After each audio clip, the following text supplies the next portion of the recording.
सबसे पहले बात करेंगे वजीर आजम शहबाज शरीफ सऊदी अरब और कतर का कामयाब दौरा करके वतन वापस पहुंच गए।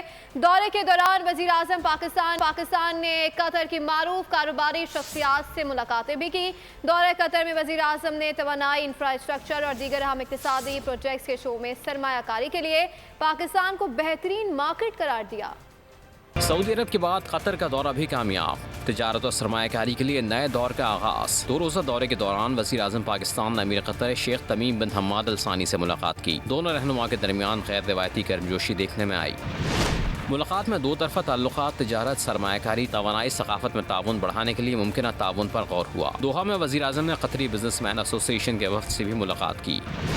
तवानाई, टेक्नोलॉजी, इक़्तिसादी ताल्लुकात और ताउन की नई राहें तलाश करने पर तबादला ख्याल किया गया। शहबाज शरीफ ने अमीर कतर के हमरा कतर म्यूज़ियम में मंजर आर्ट गैलरी का दौरा किया। तकरीब से खिताब में वज़ीर आज़म ने कहा, कतर हमारा दूसरा घर है।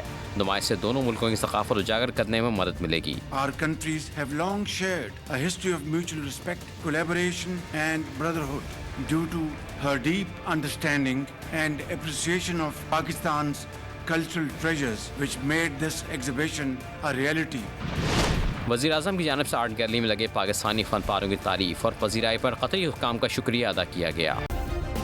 सब्सक्राइब करें और बेल दबाएं ताकि कोई खबर रह न जाए।